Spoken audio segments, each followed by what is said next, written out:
see around you hatred, strife, and racial hypocrisy.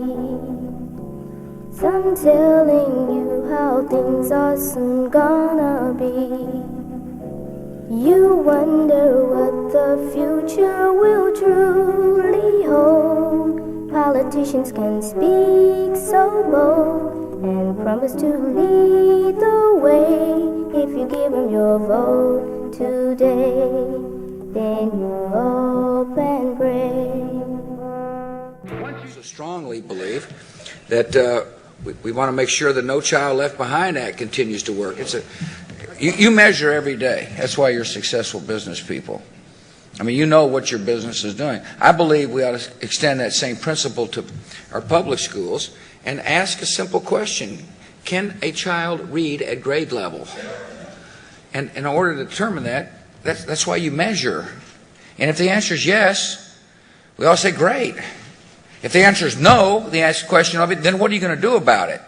And so the principle behind the No Child Left Behind Act is to set high standards, believe every child can learn, and measure to see if we're getting results. And Congress need not weaken such a good piece of legislation. I'm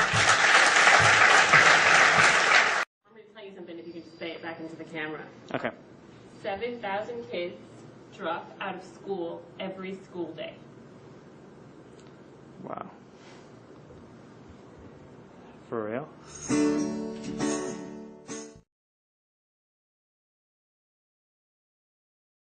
To me, the word education means knowledge, opportunity, Important. life. Education is important to me because it opens doors to the future. It's the best thing that anyone can give anybody is the chance to be someone, the chance to have an education. When I grow up, I want to be a teacher. I want to be a lawyer. I want to be a psychologist. I want to be a doctor. I want to be a biologist. Music. When I grow up, I want to be a police I want officer. to grow up to be a teacher.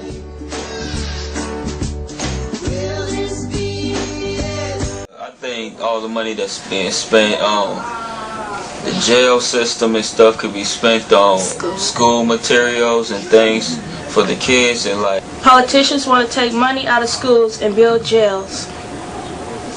What do they think people are going to do when they don't have the basic education to get a job?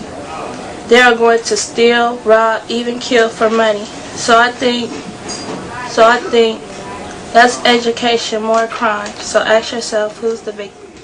The European Union and China graduate more scientists and engineers every year than the United States. In 1995, the United States was #1 in the world for college graduation rates. In 2005, it was 15th. U.S. students ranked 25th in math and 21st in science out of 30 developed countries. The question: in today's global economy, are U.S. students ready to compete with those around the world? Oh, we need the motor. The motor needs. As many as 50% of teachers in the U.S. leave the profession within their first 5 years. Students of high-performing teachers progress 3 times as fast as those with low-performing teachers. The U.S. pays teachers less as a percentage of the country's GDP than 25 other developed countries. The question: what's the best way to get great teachers into the schools and keep them there? 40% of our nation's high schools don't offer college prep classes. The U.S. Chamber of Commerce gives most states a C, D, or F in preparing kids for the workplace. In 1970, the average college graduate earned about 45% more than a high school graduate. Today, they earn 84% more. The question: are schools giving all of our kids the skills they need to succeed? American students are among the most tested in the world. State spending on standardized tests has almost tripled in the last 6 years to over $1 billion. The question: is all of this testing doing any good?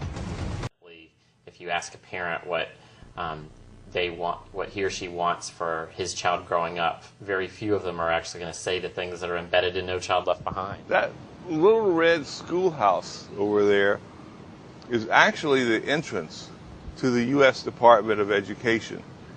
Inside, there are hundreds, maybe thousands of people working to enforce one of the weirdest and most punitive laws ever passed. NCLB demands that schools' test scores improve so that by the year 2014, there is no achievement gap. The real problem with No Child Left Behind at the very core is that it's not a systems approach to fixing a systems problem.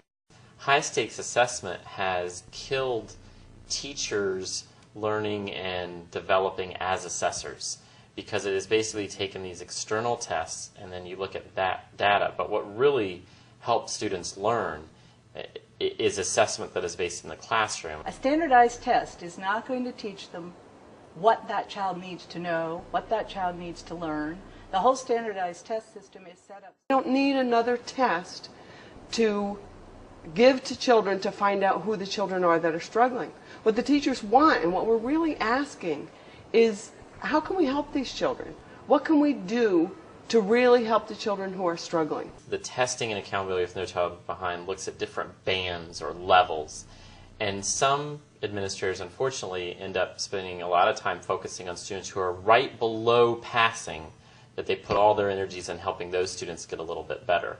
It's not actually an effort that's distributed equally among all students in helping each child grow. Children who are at the very low end of the assessment ladder, who people believe have little chance to pass a test, are often not given resources that would help them learn, and those resources are put into the education of the children who are near the testing standard.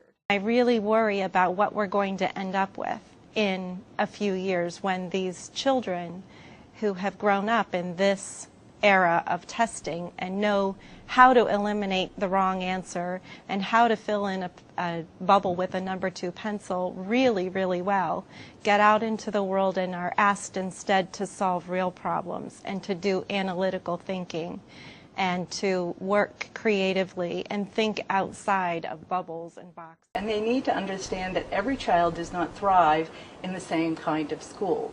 Surely, we do not want to create a society where adults sit in rows and silently memorize a long string of unrelated facts. And here's how Race to the Top works. Last year, we set aside more than $4 billion to improve our schools, one of the largest investments in reform in our nation's history. But we didn't just hand this money out to states that wanted it. We challenged them to compete for it. And it's the competitive nature of this initiative that we believe helps make it so effective. We laid out a few key criteria and said if you meet these tests, we'll reward you by helping you reform your schools. First, we encourage states to adopt more challenging standards that will actually prepare our kids for college and their careers. We also encourage schools to adopt better assessments, not just one-size-fits-all approaches, to measure what our kids know and what they're able to do. Second, we urge schools and school districts to make sure we have excellent principals leading our schools and great teachers leading our classes by promoting rigorous plans to develop and evaluate teachers and principals and by rewarding their success. Third, we urge states to use cutting-edge data systems to track a child's progress throughout their academic career and to link that child's progress to their teachers so we know what's working and what's not working in the classroom. Fourth, we encourage states to show a stronger commitment to turning around some of their lowest performing schools. And even before states have received a single dime of taxpayer money, many of them have committed to instituting important reforms to better position themselves for a Race to the Top grant.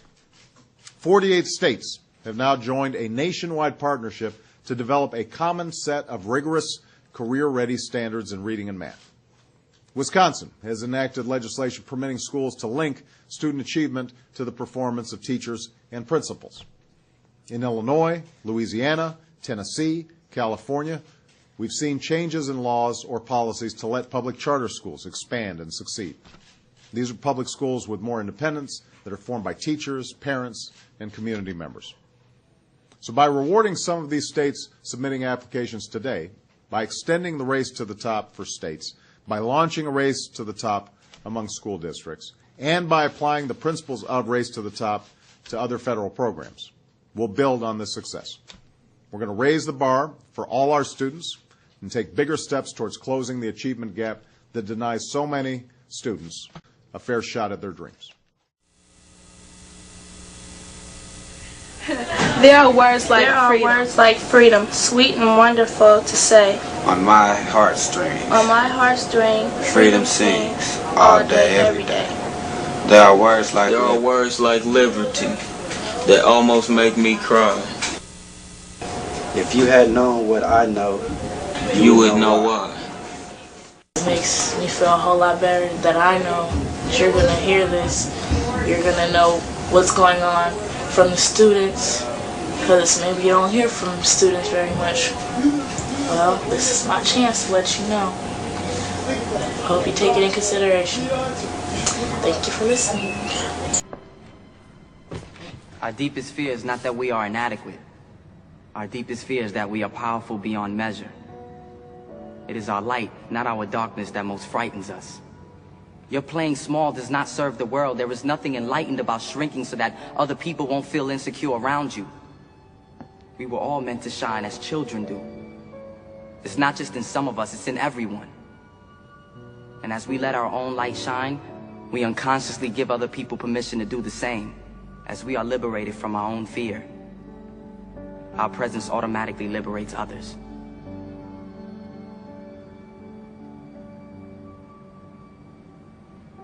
Sir, I just want to say thank you. You saved my life.